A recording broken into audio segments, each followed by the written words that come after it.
देखने में तो भारतीय अर्थव्यवस्था काफी स्थिर लग रही है ना? लेकिन क्या सतह के नीचे कुछ और ही कहानी पक रही है? आज हम उन्हीं छिपे हुए खतरों की पड़ताल करने वाले हैं जो मार्केट की स्टेबिलिटी के लिए एक बड़ी चुनौती बन सकते हैं। तो यहीं से कहानी में एक दिलचस्प मोड़ आता है। एक तरफ है आधिकारिक संकेत, सेंट्रल बैंक कह रहा है सब ठीक है, रेपो रेट 5.25% पर स्थिर है। लेकिन दूसरी तरफ जो डेटा है वो एक अलग ही इशारा कर रहा है, एक लिक्विडिटी ट्रैप और एक क्रेडिट बबल का जो शायद पर्दे के पीछे बन रहा है। तो चलिए, आज के इस विश्लेषण में हम इन्हीं चेतावनी संकेतों की तह तक जाएंगे।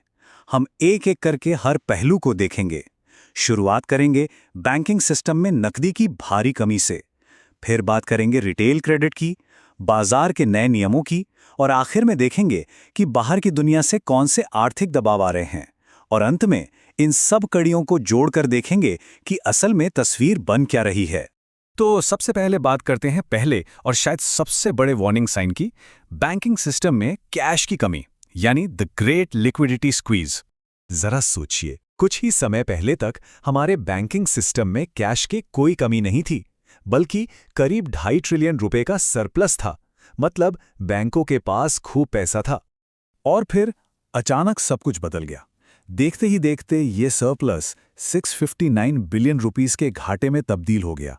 ये कोई छोटा मोटा बदलाव नहीं है, ये एक बहुत बड़ा और बहुत तेज शिफ्ट है जो सिस्टम में एक बड़े तनाव का साफ संकेत है। तो सवाल उठता है कि आखिर ये सारा पैसा गया कहां? वेल, इसके पीछे दो बड़ी छिपी हुई वजह हैं।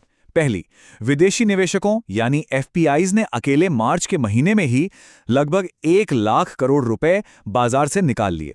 और दूसरी वजह, रुपए को संभालने के लिए आरबीआई को मैदान में उतरना पड़ा। आरबीआई ने करीब 20 बिलियन डॉलर बेचे, और जब आरबीआई डॉलर बेचता है तो बदले में बाजार से रुपए सोख लेता है। इससे सिस्टम से नकदी बाहर हो गई। चलिए अब आते हैं दूसरे बड़े जोखिम पर।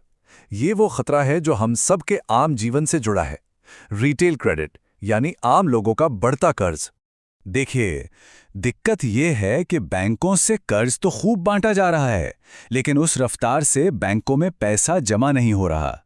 बैंक क्रेडिट ग्रोथ सालाना 12% की है, जो कि डिपॉजिट ग्रोथ से कहीं ज्यादा तेज है। और ये ग्रोथ आ कहां से रही है? ज्यादातर अनसिक्योर्ड लोन से, जैसे पर्सनल लोन और क्रेडिट कार्ड। एक्सपर्ट्स इस हालत को एक खास नाम दे रहे हैं, क्रेडिट साइकिल फटीग।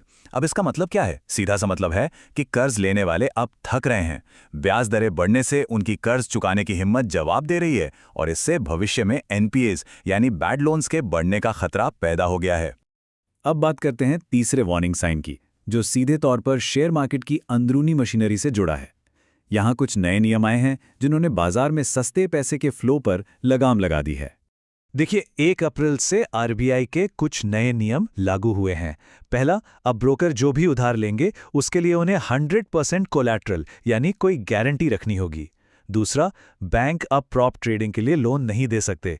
इसका सीधा असर क्या हुआ? बाजार में जो सस्ता लीवरेज आसानी से मिल रहा था, वो रास्ता अब बंद हो गया है। इसे मार्केट वॉल्यूम के लिए साइलेंट किलर कहा जा रहा है, और ये शब्द एकदम सटीक है, क्योंकि इसका असर एकदम से नहीं दिखता, पर यह धीरे धीरे मार्केट की लिक्विडिटी को खत्म कर रहा है। अच्छा, अब तक हमने देश के अंदर की दिक्कतों की बात की। अब जरा बाहर की दुनिया पर भी नजर डालते हैं, क्योंकि वहां से भी एक नहीं बल्कि 3 बड़े खतरे एक साथ सिर उठा रहे हैं। पहला खतरा है क्रूड ऑयल यानी कच्चा तेल। हम अपनी जरूरत का लगभग 89% तेल बाहर से मंगाते हैं, तो जब भी तेल महंगा होता है वो हमारी इकोनॉमी पर एक बड़े टैक्स की तरह काम करता है। दूसरा खतरा है बढ़ती महंगाई। हमें लग रहा था कि महंगाई की मार कम हो रही है, पर ऐसा लगता है कि वो दौर अब खत्म हो गया है। आंकड़े खुद देख लीजिए।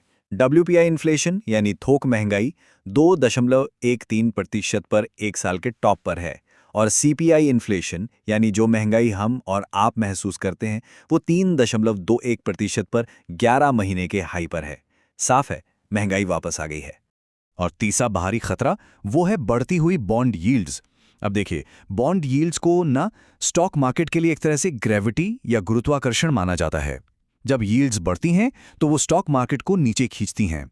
हाल ही में 10 साल की बेंचमार्क बॉन्ड यील्ड 7.129% के पीक पर पहुंच गई थी, जब यील्ड्स इतनी ज़्यादा हों तो कंपनियों के लिए उधार लेना महंगा हो जाता है और निवेशकों के लिए बॉन्ड्स शेयरों से ज़्यादा आकर्षक लगने लगते हैं।